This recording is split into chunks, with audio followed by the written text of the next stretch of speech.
Welcome, everyone, to episode 276 of Just Joshing. I'm your host, Joshua Pantellaresco. I write stuff in Podcast 2. Today, I'm joined by YouTube content creator Kelly Gaumont. Kelly's approach is a very environmental one. He talks about the environmental process. He does some really cool interviews with some people as well. You hear a couple clips before we begin with the interview. Well, I kind of made an announcement. I'm leaving Calgary before the year's up. There's a lot of reasons for that, but among them, I'm not going to go into too much detail. I'm just going to say the Cliff Notes version is I kind of wanted something better for myself personally. I'm kind of in an operative position right now where I have the opportunity to go and evolve and do some different things, and I'm going to go and evolve and do some different things. And that's what I'm going to do. And I'm excited. I'm really excited about this. I'm kind of going to be doing a couple things left in the city before I go, but that's the plan. I'm out and about and moving on. But anyway, I'll deal with this on a slightly less cramped episode. We got a lot of content here, so I'm going to go right into the conversation with Kelly after I just give you a little bit of what he does with his show. All right? All right. Okay, last question. If you could take any famous dead person, have them taxidermied, and keep them on display in your house, who would it be? Why? Elvis Presley, because he's the king, baby. Elvis Presley. I thought I had you on that one. I was going to Abraham Lincoln. I got you beat with Elvis That's Presley. good, Elvis. This is the king. We got the He's king. the king. And that would be the awesomest thing in the world. I get Elvis Presley downstairs. That's beautiful. That's a great question.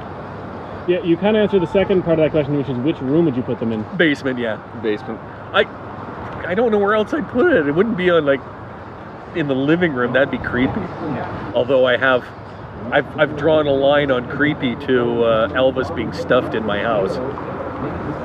Just Joshing is sponsored by Indie Imprint. Indie Imprint brings your creations to life. They believe in indies helping indies, and they have been known to contribute to everything from game jams to NaNoWriMo and everything in between. As a creator, you just bring your work to them, whether you're a writer, musician, or video game designer, or whatever the case may be, and they will help you format, proof, and distribute your project to a variety of different avenues. For more information, check them out at info@indieimprint.com. And by Jennifer Ron, author. Jennifer is re-releasing her fantasy series Legend of Tenlock with her first book, Wicked Initiations, coming out When Words Collide. She's also been released a Dark Quarter, courtesy of Bundarin Press. You can contact her at longevitithesis.ca. That is worldwideweb.longevitithesis.ca. Describe for your listeners, if they want to imagine our current podcast environment. So Josh and I are sitting on the balcony of my stately manor, overlooking the mighty rushing Bow River. Beautiful sea breeze is going in, ruffling our hair. Mine, of course, flows down to my shoulders, tickles him gently. He's wearing a white tuxedo and puffing a big cigar, and I'm just sort of gazing wistfully across my plantation, just really enjoying the fruits of other people's labors, and I, of course, am completely new. Yeah. So whereas with me, I'm kind of here against my will. There's these two gentlemen here. One's name's Tiny. One name's is Bo. Don't ask me why the guy's name's Bo. Right? They've made it very clear that I am here until he wants me to leave. So I have to be on my best behavior or something to that effect anyway. By the way, incredibly flowing hair. Yeah. Luscious. You said the quiet part loud, but anyway. I'll let that out in post. Yes. How you doing, man? I'm doing good. I'm just learning my way around this impromptu microphone setup and trying to decide what is comfortable and practical for me. Yeah, this is neat. Like what you got here, honestly, is something that if I had made the decision I made about leaving Calgary, this would be the next step for me. Right? Well, plantation house, yeah. Yeah, totally. Oh, I was talking about the recording setup, not the plantation setup. Like that's the dream. I'm not there yet. I'm a long way to go. You got yourself way more established than I do. Well, I think they're actually mutually inclusive. Like the plantation is a part of the the recordings. Like they're inseparable from each other. You don't just get a quality microphone without a few indentured servants undocumented in your field. But I'll let you ask the question. Yeah. What secrets you want? What trade secrets you want me to reveal? So are they Canadians in the field? Well, it depends which enforcement agencies Oh, are okay. showing up. Okay, gotcha. I thought I'd ask that question. True story. We actually, when I was in Arizona, I was in college. I was at a college there, and me and my buddy, we were actually going to do a story about. They wouldn't let us do it. About how we came up with money for this film we were making for the magazine. And we came up with this idea that we'd actually have to go to Mexico. And we actually had his brother play like the classic mariachi like villain, right? And just the whole idea would be like I would get like whisked away. They wouldn't let us do it. But it was just the ironically that the United States, because of all the immigration issues at the time, still there actually, to be honest, but the immigration issues, it would be the U.S. going to Mexico for more money. It just, we loved the irony of that, and it's just like it was a ton of fun. So unfortunately they wouldn't let us film it. Angel, if you listen to this, yeah buddy, I still want to do that film someday, but anyways, that's another story. This will be our goal now. We got to track down Angel. I know where he is. I knew where he was anyway. So he was in the town of Flagstaff. I don't know what wherever your geography is of the United States beyond the base map of it, but yeah. I've been to Arizona. My parents are they're snowbirds, I guess, and I have visited their place down there once. Whereabouts? It's in Chandler. Okay, I know. So I'm familiar with the whole like Phoenix idea, which is just like, really taking the Calgary sprawl to another level. Just like smashing 8 different cities together. Yeah, kind of like it's different. Like Phoenix is not the sprawl Calgary is. I lived there for about a year. It's not the same thing. I lived in actually Phoenix proper, right near oh man, I want to say Flagstaff. That's not it. Crap. What does it say? Not Tempe. Not Mesa? Not Mesa, not there. Closer, west. There was a town. I can't remember what it's called now, off the top of my head. But we used to live like right by there. So I literally go from city to city all the time, and it's a metropolis. It doesn't feel like Toronto or Vancouver, but it's a metropolis. It just instead of like lots of big cities, there's these buttes, these like mini mountains, and it's desert. Lots and lots of desert there. I actually like Phoenix. So one of the things that really like struck me about the urban design there is how like aggressively this space between like the like urban areas and like the wildlife areas is. So like when you look at like just from afar, or looking at maps or whatever, like there's just this clean line of like houses, and then just desert. Yes. Oh no, the infrastructure there is actually not too bad. I wish Calgary had some of that infrastructure. That would actually be nice. Because Calgary, I always have I'm always under the impression that they just build as they go, and then they figure out how to put it all together later. Whereas, although it's not as good as Detroit, for all the crap about the crappy roads, the infrastructure is incredibly sound there. But Phoenix is a lot. You can go from point A to point B a lot easier in Phoenix than you can in Calgary. So, but I mean, the closest American city to Calgary is Denver. So that's another sprawl like this place. So I don't know. It's just to each their own, I guess. Now, I have remembered through my incredible, slightly delayed memory and no other kind of assistance, a bunch of other communities in the Phoenix area. Yes. And I'm wondering if it was, say, what's the name? Scottsdale? Scottsdale, yes. Ah, see? Yeah, there you go. So good. I didn't even have to get to the other ones that were all... No. The other one that would have been acceptable would have been Paradise Valley. Like I was in that area. Glendale, I have friends that still live there. But yeah, I was in Phoenix proper. I was literally probably about 2 clicks from Scottsdale. So, great bookstore there. So, but it's funny how you said Denver is the closest American city to Calgary. Yes. This is a factoid I guess I learned recently that was it Salem, Oregon, or is it just Portland? It's one of the main cities in Oregon. It's actually closer to Calgary as a crow flies than it is to San Jose. I believe it. Yeah, it doesn't look like it on a map. I think Portland, but the Mercator projector has fooled us again. So Yeah. Well, like I say, you look around, you can see some, like, yeah, I've traveled a lot. I've lived in a lot of places, so I can see similarities in a lot of cities. I can see a lot of differences too. Calgary and Phoenix were kind of similar in one sense. It feels like a similar vibe, like Calgary and Phoenix. Partly, I think, because of the snowbirds, but also partly, I think, just because just the mentality. Again, there's a certain mentality there that's not that unsimilar to here. The biggest difference between them is honestly the fact that you will see people openly carry guns down there. But in terms of people, the type of people that are there, it's not that different, honestly. So that's my experience. We talked off the air about you living in Edmonton, Calgary. Have you done any major traveling? So that's sort of like the basis of my trip itself, is that I'm not moving anywhere necessarily in particular.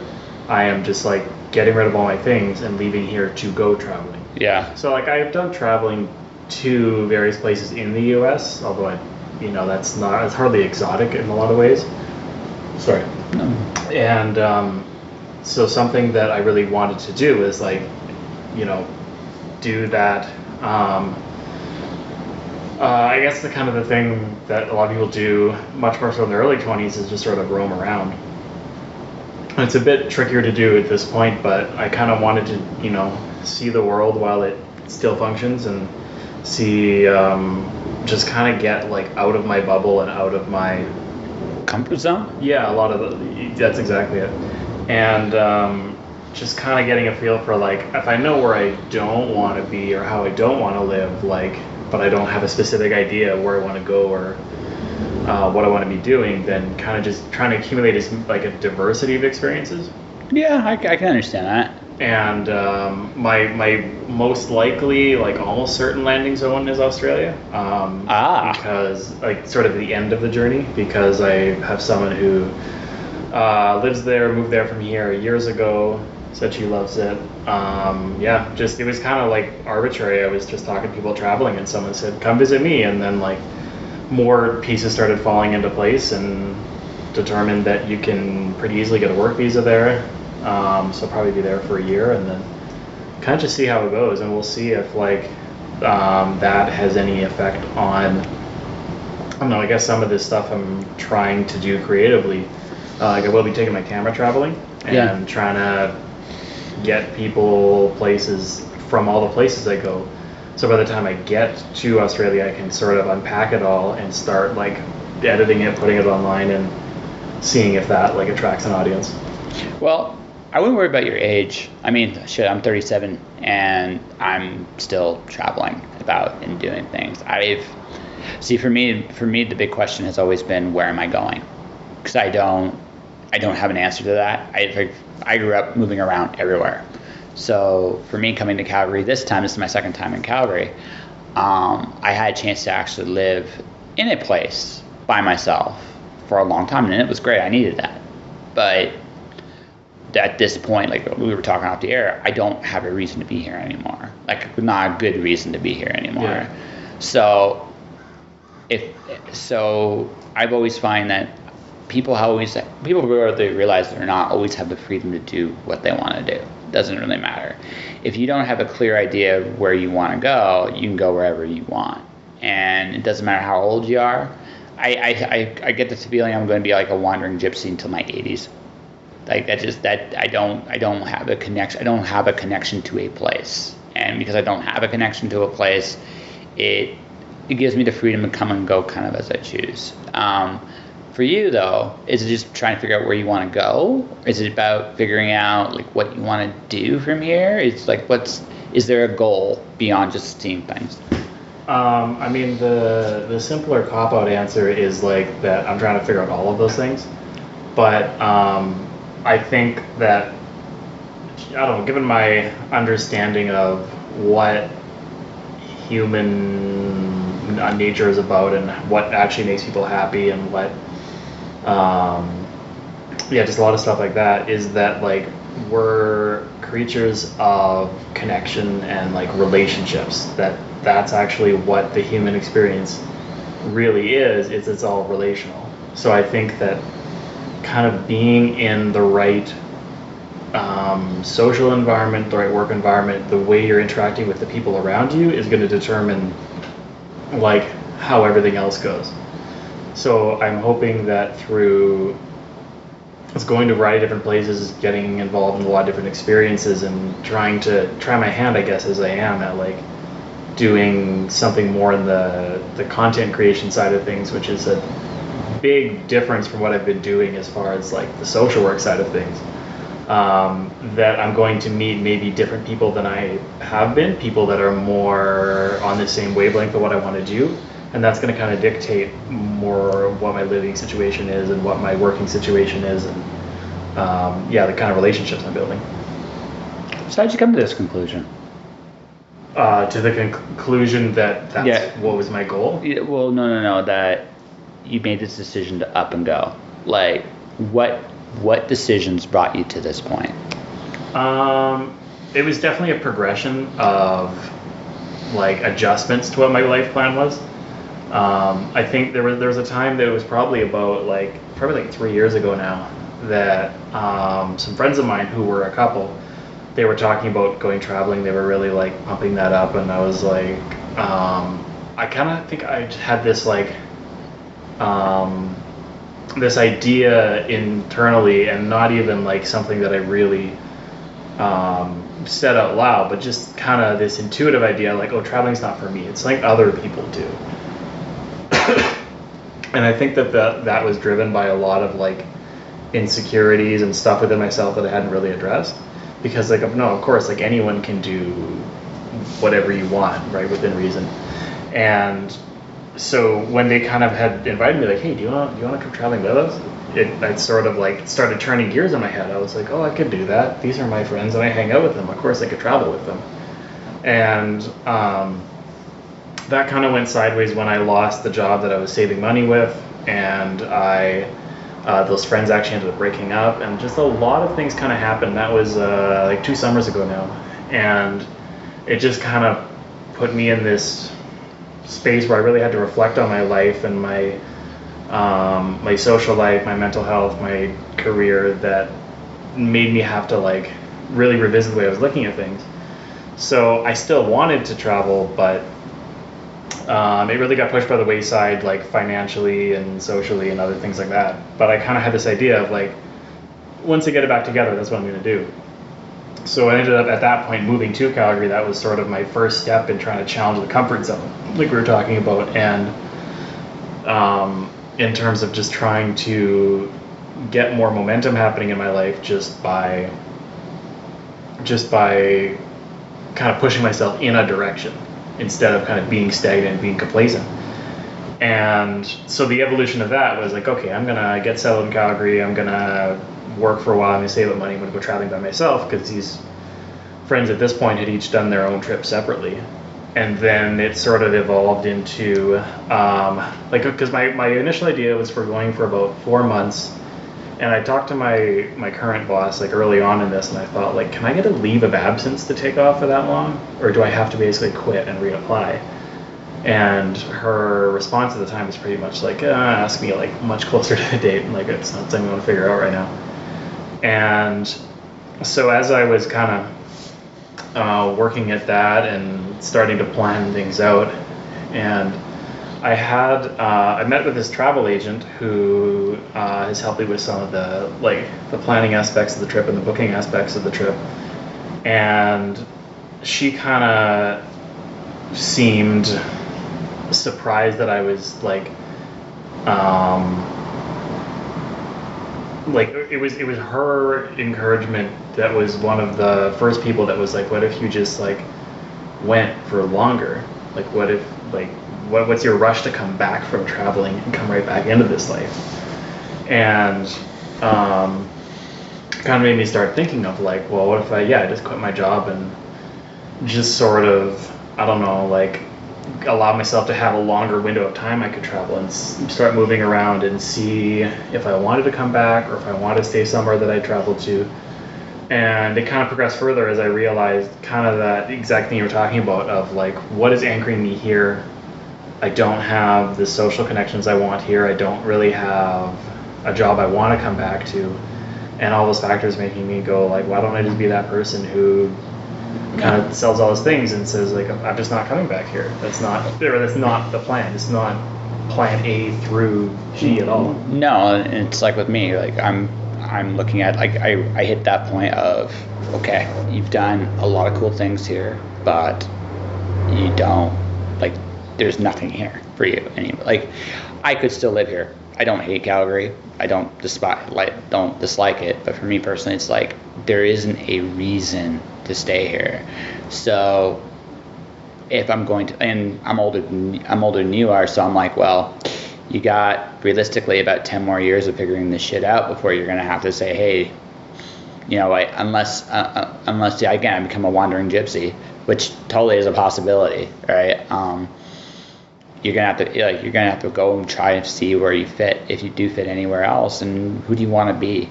And I guess that's the big question: who do you want to become? And that's the question you're posing to me now. Yeah, of course I am. Yeah, for sure. I think, and at first, as I was kind of coming into this planning, I was still afraid to answer that question, as far as like, well, you know, I'll still probably be the same kind of person, someone who works in, I don't know, like the field of helping people, as they kind of broadly consider it.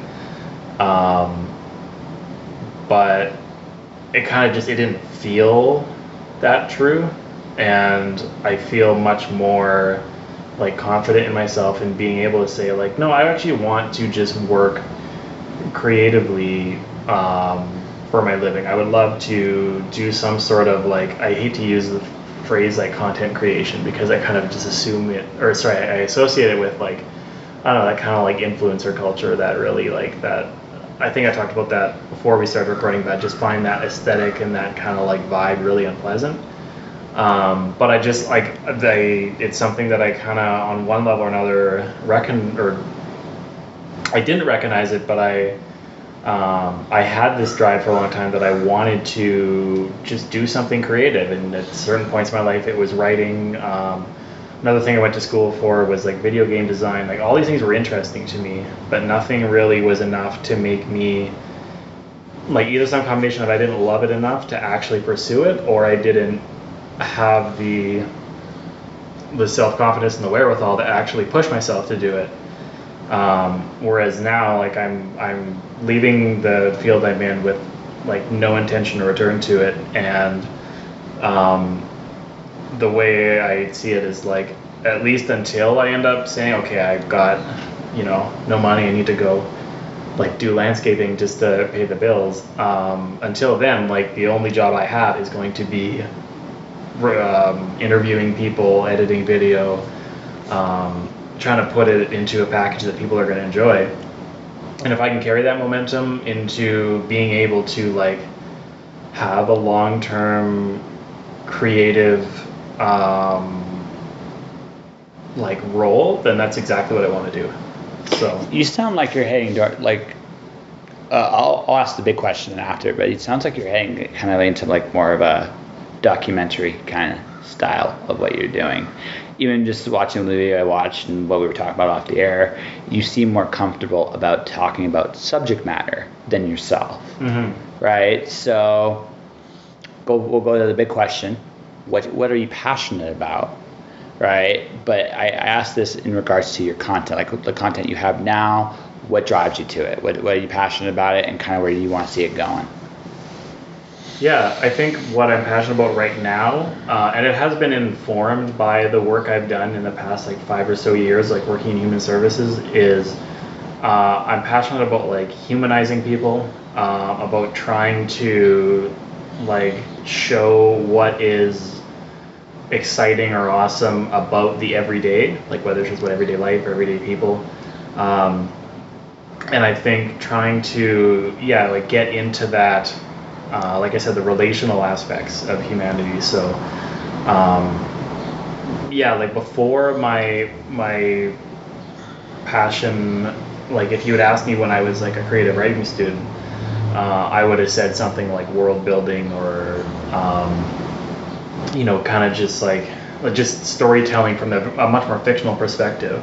But having gone out in the world, having a lot more real world experience, I feel like my passions are much more grounded in the real world. So, like my passions are about the issues surrounding like marginalized people or environmentalism or,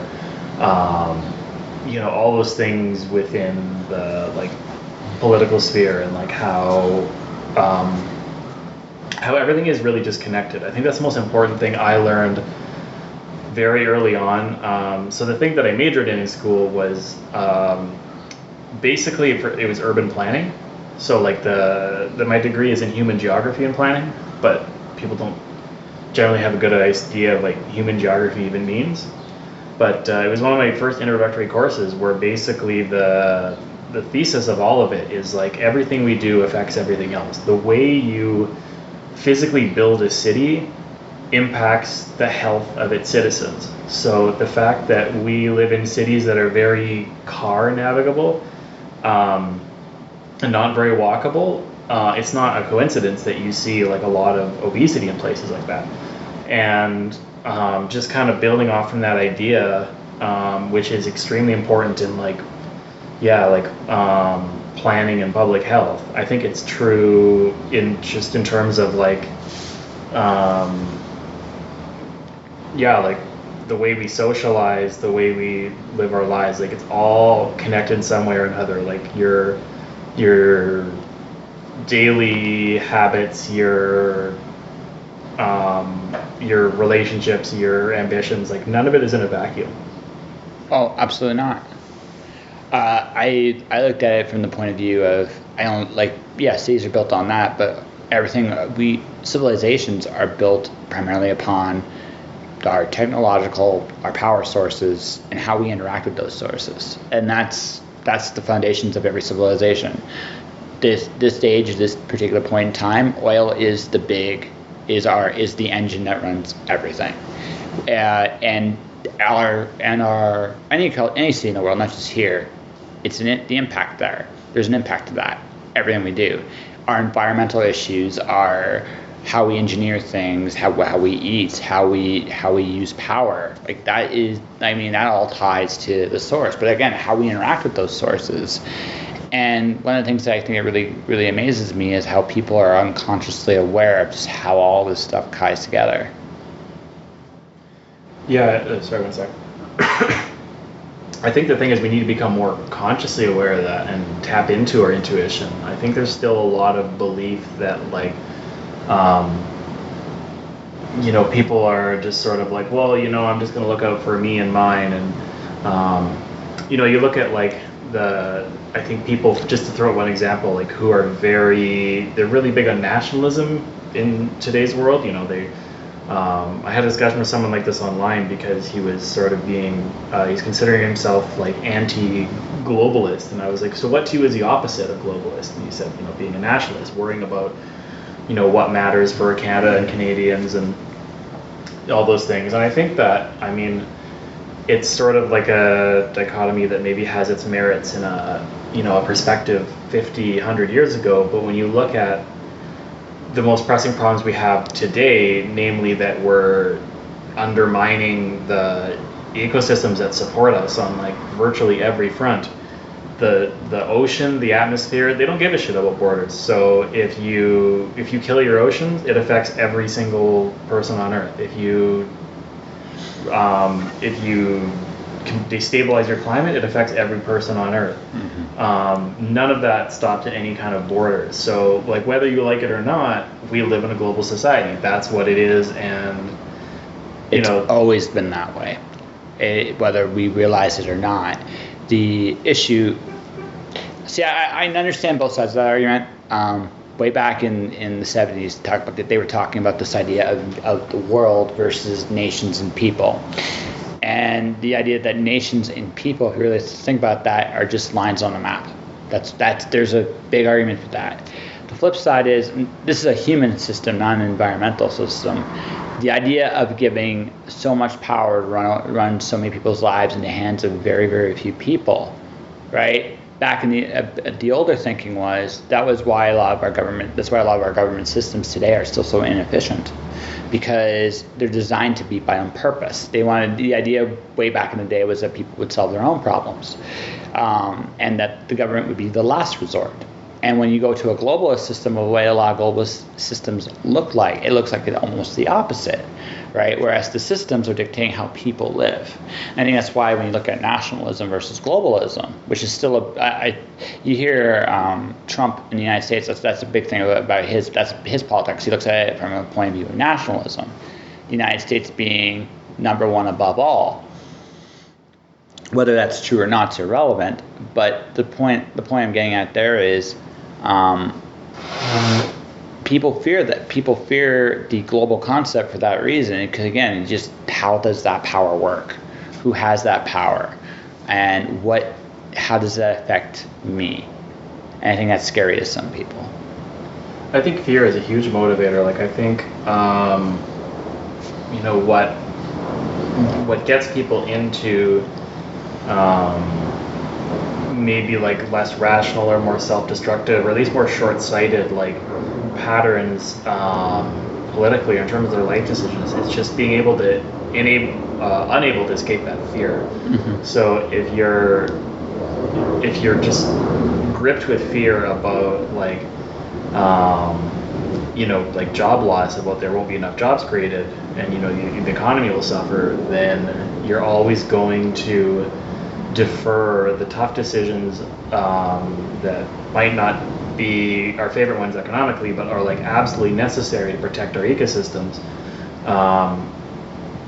When you're constantly in fear of like, okay, but what if I lose my job, or what if I have to take a pay cut, or have to they start taxing my boat dock, like people kind of revert into like, no, I need to push away the thing that feels like it is going to affect me right now in a very damaging way. Well, there's definitely truth to that. Like, I had this talk with Spider Robinson, and talk about there's two people that kind of look at the future: people that want to embrace it and people that are afraid of it, and they never ever see eye to eye. I think most people are moderates. Like, when it comes to that, like we have, all of us in theory, I think, accept the fact that things need to change. But I think all of us on some level or another are also afraid of those changes. Like, we take this away. Like, okay, I talked about the basis of our world's oil. Now, environmentally speaking, that's not going to be the case for much longer. It can't be. With the cost of getting oil from the ground is coming to the point where it's almost on equal par to actually what we pull. Once it hits that point, we will not be able to keep civilization as we know it today will not be able to function anymore. It'll be what it is. And it will regress. It'll have no choice. But unless we do something about it now. But if we do something about it now, we're going to have to lose things now anyway. And for me, my big concern when I look at the world in general right now is, how is everybody going to be fed? Like, how are we dealing with the resources we are wasting day in, day out? Why are we still have a very disposable culture? I mean, okay, wonderful quality root beer, right? Those are glass. How much plastic do we have? How much paper do we use? How much, all these things that we exploit. We have to make those changes quicker than what we're making them. Mm-hmm. Right? There is going to be at some point a point of no return. I'm not trying to point doom and gloom, because I'm not saying there aren't solutions to the problems. There are, but we don't move. We generally, as a species, we don't move as quickly as we should on these things. Oh, definitely. I mean, I will point out as an aside that the glass is actually a much more recyclable product. Absolutely. No, totally is. Yeah. No, it's sand. I mean, it's totally reusable. Yeah, and that's actually why I try to make a point of buying things in glass bottles or aluminum cans as opposed to anything plastic. Yeah. But I also think that I think that like individual choices matter in a way that not in the way that a lot of people might think of right away. Because I've been asked, because I try to do everything like zero waste or like realistically low waste. Zero Yeah. is virtually impossible, but try to do things low waste, try to do things low emission in whatever ways I realistically can. I've been asked like isn't your impact just a drop in the bucket? Like, are you going to change anything by changing your habits? I'm like, no, of course not. Like the trajectory of humanity is not going to be affected by how much waste I am able to reduce personally. But I think that I guess the way I look at it is like I can't control the world. I can only control what I do. But if things end up going very poorly for humanity, I'd be comforted by the fact that I can look at what I did and say like, You did the best you could. I tried, yeah. You did the best you could. Yeah, because it's like acting with integrity for integrity's sake, not for any other external goal. One of the smartest quotes I've heard not too long ago is control your controllables. I apply that to my day job, which I affectionately refer to as a sparkle muffin. Mhm. And I go in there and it's a perfect example for me of there's just so many things out of my control, but I'm not there to control it all. It's not my place to make those decisions. If it was my place, I'd be making those decisions. It's not. I'm there to do the best I can with what I'm given. That's it. No more, no less. If I can do that, I can walk away with a clean conscience, right? I'm not gonna. Now on the day job, I don't overly kill myself. I've made it a point that I recognize that if I push too hard, I'll get exploited, right? And you have to be very cognizant of that for me. But I've learned a long time ago, like the best practice I can do is do the very best I can in whatever it is I'm doing. It doesn't matter what it is, whether it's working a day job, working my creative outlets. What is the best I can do in this moment? Because that's all I can do. Now, again, as we were talking about off the air in terms of me improving my podcast and things of that nature, I'm working on it. Right, and I'm taking little steps, but again, I'm okay with the fact that I am controlling my controllables, and every time I get better, I can be happy with the effort I'm doing.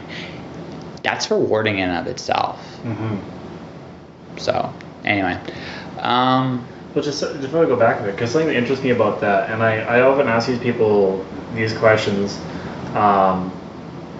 and not because I'm trying to make it a call out, but I want to know how the people approach it. Is like, we just talked about there is a need to make changes, and like you, the thing that you mentioned specifically was like our food systems, right? The sustainability of our food systems. When just a half hour ago we were at a pizza place, and I was like, "What do you want to get?" And you were like, "Oh, I'm a carnivore. You want to have meat on your pizza." So like, do you take any that into account when you're picking your food, like the food you're this getting? is a very deep rabbit hole. My dad's a naturopath. Yeah. I know far more about this than most people do. When most people, so this is the thing. I tend to look at it like this. Like I tend to approach, like, for example, meat, like very much like the Chinese do. Chinese approach meat as a necessary poison. So if you look at like a traditional Chinese dish, you'll see a little bit of meat. You'll see a lot of certain kind of vegetables, high sulfur vegetables, like usually some kind of onion, peppers, things of that nature. The theory goes behind it that, okay, you cannot, and I would argue this with people that, vegetarianism is interesting to me, but I argue this with vegans all the time.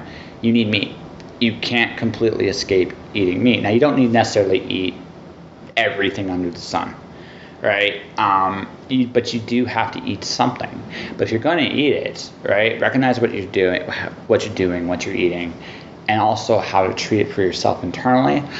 Also, I mean, I'm very aware where a lot of this stuff comes from. I've worked on farms. I've seen some things that, kind of make me shudder, right? I think particularly how a lot of certain animals are treated in certain farms is brutal. It's absolutely brutal, and it's not necessary. But on the flip side, I'm very cognizant of the fact that if we're talking optimum health and care, right? You can't escape eating some of those things. You just can't. But what you can do is go, okay, I'm having a pizza with meat on it, right?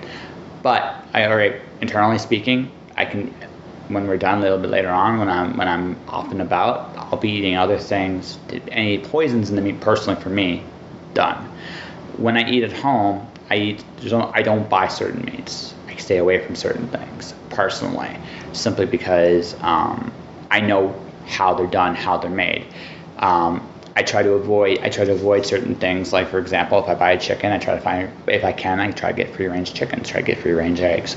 I try to I'll go look at other stuff, like I'll go to Chinese markets, get my hands on stuff like lamb and duck and things of that, like meats like that aren't as treated or as victimized as they are in North America. So, like, just on that end alone, like, I'm there's some give and there's some take. There's also the fact that I lift an incredible amount week in, week out. I have to look at the fact too that I do need an excess degree of protein just to be able to do my job. If I was on probably some kind of vegetarian diet, I would probably have broken down. And that's just me, as my opinion, just as just from what I know of nutrition and things of that nature. That's my thing, right? That's my opinion. But that doesn't necessarily mean I'm necessarily going to support, like, the fact that, like, you get certain chickens and they're X amount of size. I know for a fact that those chickens have been done with certain drugs. They've been, like, brutally mistreated. I know this already. So it's kind of like, so for me, it's an interesting give and take rabbit hole, because I don't, going back to what we talked about waste, for me, I don't see it as a fully escapable thing right now. I do see it, though, as something where I can minimize. And that's what I try to do, is I worry about minimalization. I don't worry, because, again, I don't have the means to eliminate it altogether right now. I can only do what I can do. Does that make sense? It does. Well, and I do agree, and I have made this point with people a lot. Like, don't think of the idea of changing your diet as, like, you have to become a strict vegetarian. No. You can, like, the real goal is just to reduce in any capacity, right? It's eat less meat, produce less waste. Absolutely. But I think, sorry, it was interesting because the first direction you went when I was asking you about, like, how do you view this, was like the ethics of how the meat is produced and the nutrition of it. When the implication I was trying to put behind it was like, because I think these are the more pressing issues, are the water consumption, the land use, and the emissions behind the meat being produced, which is higher than it is for, like, the same amount of calories in a plant-based diet.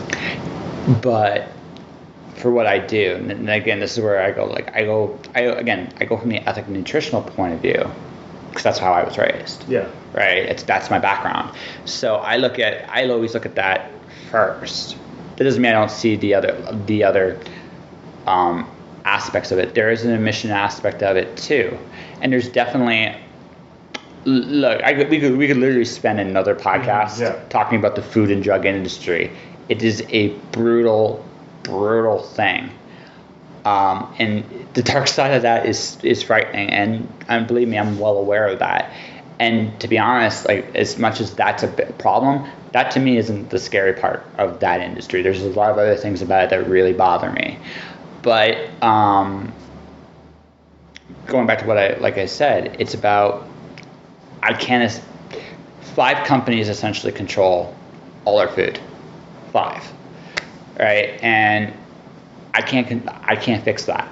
That is literally the world I came into, and that's the world we're in. So I can't, the idea of escaping that, unless I was able to grow my own food completely, which is a goal, right? It is a goal. I think we're all have to learn to do that at some point, whether we like it or not. No, absolutely. No, I've been looking up aquaponics. Like, that's the one that really intrigues me. But I mean, there are lots of very interesting, creative things I've seen about that stuff. But that's inevitably we're going to be going. And this is the thing we're going to have to look at in the future about this. And this is the scary part. And this actually, I sadly did start in Canada. There is some degree of food being intellectual property now. There's actual law for that. So up the road, down the road, it might be illegal to grow some of the stuff we might have to grow to survive, which I personally think is hilarious. But this is a reality that we're coming into. We are in the intellectual property age, right? And that's I think a little bit the aesthetic we were talking about being uncomfortable with. earlier. But that's the age we live in, and it affects even our food. And I don't think a lot of people look at it that way yet. But it's true. The fact that they're looking at genetic markers as things to copyright is a really, really frightening thought.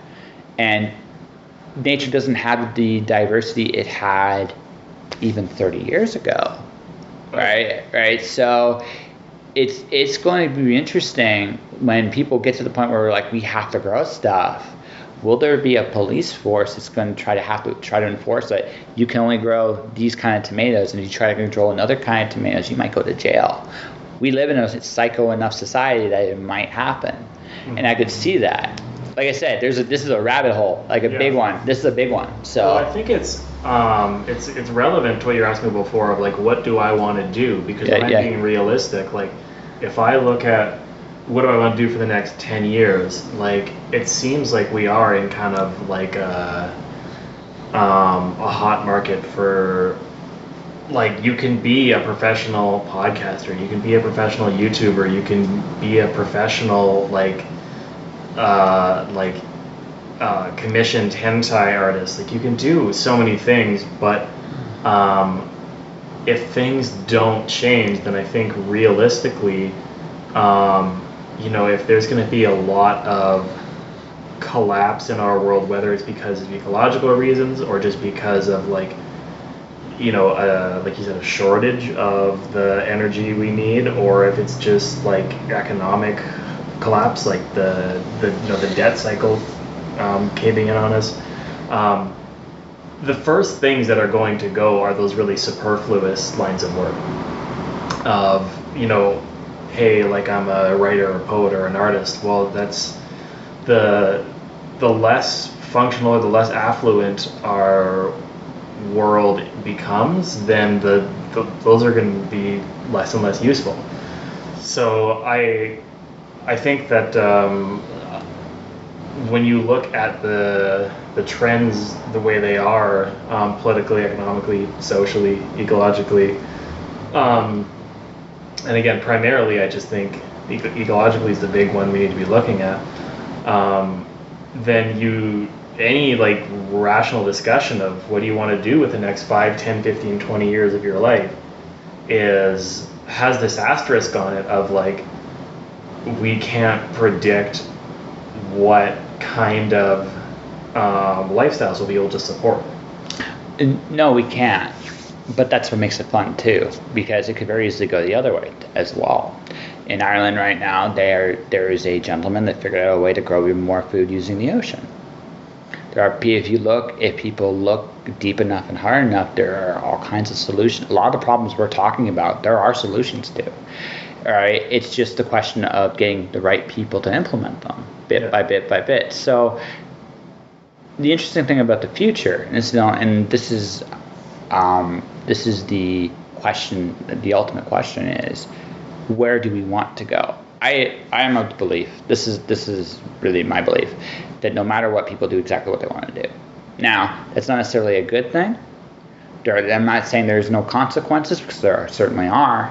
But people, given the choice, will do everything they want to do. So I think that the job we have, I produce content, you're producing content, is the possibility that it can be a good thing. Because if you encourage people, okay, we want to live a life where we can be sustainable, independent, free thinking, able to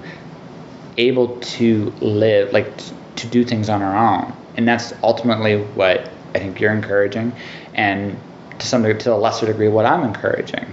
If we can create ways to show people how that's possible, right? Now we create that choice, because what often we mentioned this earlier about fear, right? The fear of what might happen, what we might lose, right, is definitely the way things are advertised. But we also have the possibility of what we might gain, right? And I'm not talking necessarily technological wonders and advancements, all that stuff. It's just there are solutions to these problems, and we can do it working together. That is actually still a very real possibility right now. So I truly believe the future there's the darkest timeline, which is a step to the left, the brightest timeline, which is a step to the right, and it's really up to us which way we choose to step. And I think the job is to make sure we are as educated as we can be about what those actually are, and do our best to make the best possible choices we can without being afraid of what we might lose. I think that's the biggest thing we have to teach people. I think something you hit upon there that's really kind of informs the idea of what direction do I want to go with content, has been that like maybe I want to have a big focus on sustainability or on like waste reduction, stuff like that. Because like if you are going to make a choice, I think to want to have a platform, using that to say like, all right, like I want to push these ideas I really value, like I want to make it accessible for a person to think about, like not even just an abstract way, like if I get on a plane, how much impact is that really, compared to whether I want, like this came up for me when I was trying to plan my trip. I have a flight booked from the US to Japan, and it's going to be sandwiched in between Burning Man and the Rugby World Cup, so there's not a lot of room to get from point A to point B without taking a plane. But I've been learning more and more about like just how high emission planes are, like just like an order of magnitude more than cars. And I was trying to compare, like if I want to get from point A to point B and I have to cross a body of water, is it better to take a plane or a boat? And the answer is kind of complicated. It depends on various different factors, but it seems like like if you can find a way to like sail or use low energy sea travel, then it's actually better than taking a plane. But I think that like for the average person, like it's very, without doing that kind of research, it's very abstract. Like I know that people in general should fly planes less, but like where do I fit into that? Mm-hmm. So I do think that I would love to be able to like create stuff that helps people access information like that better. Like if I want to make this choice or this go in this direction, like how can I put those numbers into context of like how ethical or not is this decision? Mm-hmm. And I think that's a valid way of like wanting to create content and wanting to still do quote unquote do good in the world. Yeah, no, absolutely. I mean, it's up to you how you want to go about doing it. But I mean, it seems to me like you're trying to make a difference. Is that fair to say? I think that kind of going back to that point about like doing the right thing for its own sake, is that kind of getting out of the I think the idea of trying to make a difference puts that pressure on yourself, like if I don't see the difference then I haven't succeeded. Whereas I want to act as what I view as ethically as possible in the most visible way possible to try and influence the people around me. So if I influence you to do some slightly better decision making, and you influence 5 other people and they influence 5 people each, I wouldn't say that I've necessarily made the difference. It's that all of us collectively made that difference, but I had to do my part in that collective action in order for it to happen. If that kind of like... No, I totally get it. My dad's YouTube channel, like I said, he does health stuff. Shows you all kinds of different cool little ways to everything from not wasting carrots to helping you fight things you wouldn't even believe. It's great, but again, he shows you how to do it. The idea is you can come up with your own solutions, right? If what you're doing is essentially you're putting a pebble into the pond, you're trying to make a rhythm, you're trying to make a ripple, you make a ripple, and you don't know where that ripple is going to lead. Like you have no idea, and maybe you're not that worried about it, but you're hoping that ripple will lead to positive changes. Is that fair to say? Yeah, like I would say, to answer your question, like the thing I want to do is focus on doing the best possible thing with my pebbles. Yes, which there's nothing wrong with that, man. It's actually a noble thing. So when exactly do you leave? So I think the first day of Burning Man is like the 24th. So I'm trying to find a carpool in the days leading up to that will get me down there. So if anyone that listens to your podcast knows somebody who's driving down, I would love to carpool with them. Okay, I'll make sure to air this earlier than I was planning then for you, but so. It's not the iron in the fire, but it's always No, it never hurts. I didn't realize I'd be doing that, but sure, I'll do that for you. No problem. And then my flight actually out of San Francisco. So my first time, as far as I can tell, leaving the continent will be September 15th. And from then on it'll be the Rugby World Cup is during that time, and I'll be getting to Russia in October, and I'm kind of trying to travel overland, and a lot of that from there on is going to be heavily improvised. So wow. So there's no way. Is there an? So I know you see the next coming back here, but will you go back home when this is over? Or are you sure? Or have you decided that yet? Like I said, I know all too well that kind of like the best laid plans are, they're not gonna, planning is a great step towards having things fall apart. So the solidified stuff is that trip to Japan and moving on to Russia, and then the rest is going to be a lot more feel it out.